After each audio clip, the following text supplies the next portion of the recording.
Listen, we clean up, but you say Talawa, that is Jamaica. Jamaicans are no strangers to creating history and making their mark wherever they go. And so it was no surprise when we heard that the first black woman to earn a PhD in neuroscience at the University of Rochester is a Jamaican, and a very young one at that. Look at her. She looked like she just leave high school. Dr. Monique Mendez joins us now. Doc, how are you? I'm doing well. Thank you so much for having me. I'm really excited to be here. Oh my gosh, we're excited to have you. First of all, congratulations on Thank successfully you. defending your PhD. I have to ask, a PhD in neuroscience, Doc? How did we end up on this path? I was just fascinated with the brain. It's such a complex organ. It's in charge of so many different things. And I had the opportunity to work in a lab at the University of Florida during my undergrad. And I just loved it. I fell in love with neuroscience.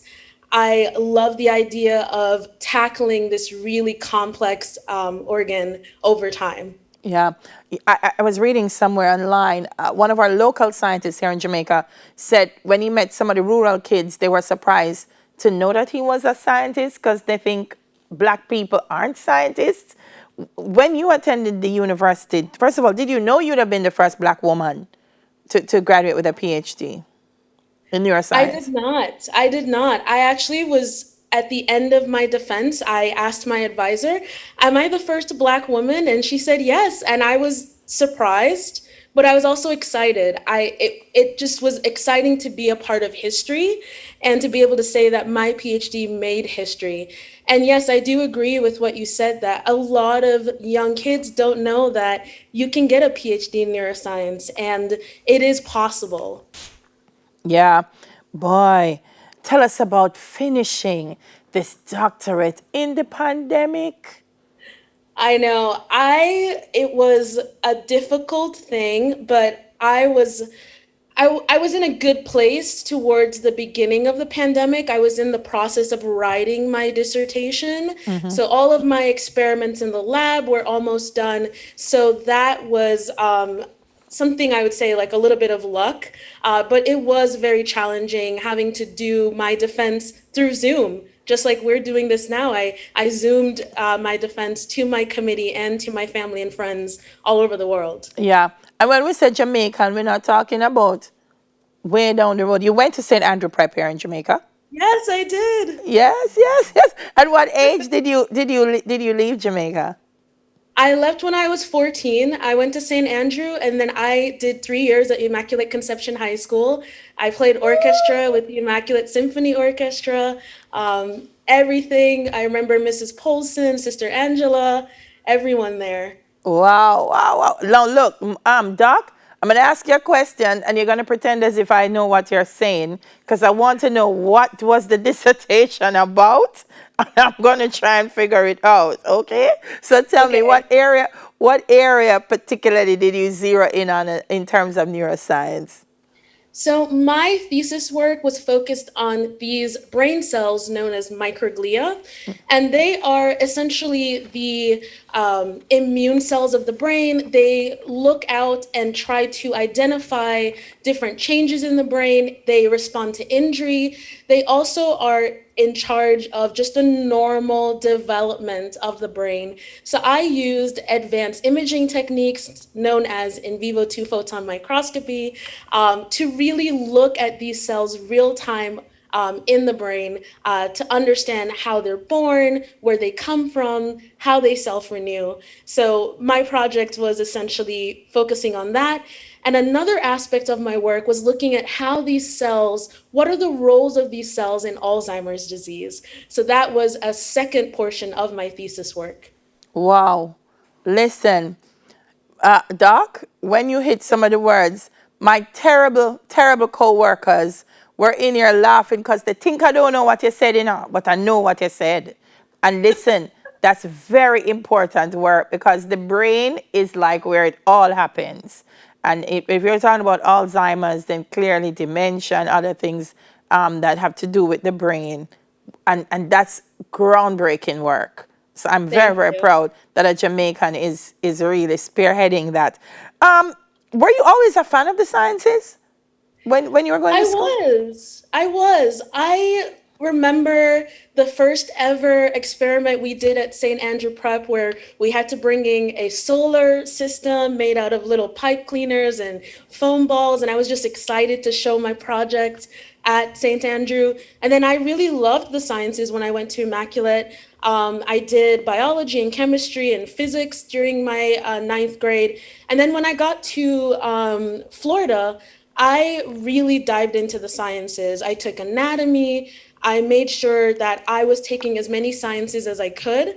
And I really didn't know that I wanted to do a PhD in neuroscience until my second year of undergrad, where I had the opportunity to actually work in a lab and really get to dive into the scientific process. Wow, wow. Who are some of your role models? Last night I was watching Hidden Figures all over again and just reinforcing the importance of having women and black women being recognized for their input in science. Who are some of your role models?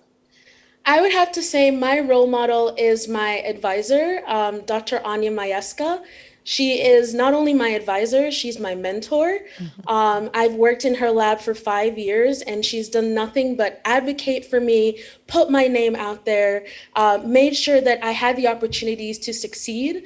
I had an opportunity to go to Bordeaux, France 2 years ago to be a part of a course for a semester, and that was just a wonderful opportunity for my career. I have a number of role models, Anne Etkin from Albert Einstein University. She's just been an advocate throughout my career, and just a number of people in my field also have just played a role in getting me to this point. Yeah, you've worked hard for it, girl. You are a McNair scholar and all of that. Were this me, and this is why God ordains people, I would have just got sleep for the next 10 years because I think I would have studied. I think all my brain cells would have been used up trying to fix brain cells. But having achieved this, what's the next step for Dr. Monique Mendez?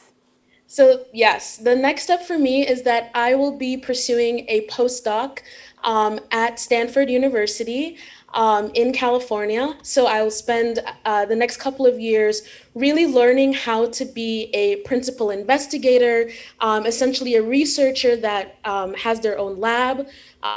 So I'll be working in Dr. Mark Schnitzer's lab. And then the ultimate goal is to become a principal investigator where I own my own lab, where I can mentor students, inspire students who look like me, who are from Jamaica, to pursue PhDs in neuroscience. Look, your mentor says one of the things that stands out about you is your energy, your enthusiasm, you're a dynamo, you're creative, you're independent, you have incredible ideas. Girl, Jamaica run through your DNA like I don't know what to say. We are so proud of you. And at such a young age, groundbreaking. How does it Thank feel when people you. say Dr. Monique Mendez? It feels a little strange. It hasn't sunk in yet since I've just defended in on the 31st. But it also just I feel empowered. I feel like all of this work that I've put in, all of the sacrifices over the past 5.5 years, it was worth it. So I feel good, and I feel so happy to represent my country. Everywhere I go, the first thing I say is that I'm Jamaican. I'm proud to be Jamaican. That's like the defining feature of me, and it's a part of my identity. Girl, we are proud to say you are Jamaican as well. Congratulations, and we look forward to all the amazing, groundbreaking work you will continue to do. Thank you, Dahlia. Dr. Monique Mendez, say it twice. Dr. Monique Mendez, first black woman to earn a PhD in neuroscience at the University of Rochester. Let me tell you, Jamaica, you think we easy? Ask Adele Boutwick. Still to come, a virtual theatrical production. And then in Girl Talk, we tell you how you can give your relationship a fresh start. I think in this pandemic, in this lockup, some people need it. But first, we're going to head over to the newsroom for News in 5 before Clive gives me the jive. Stay with us.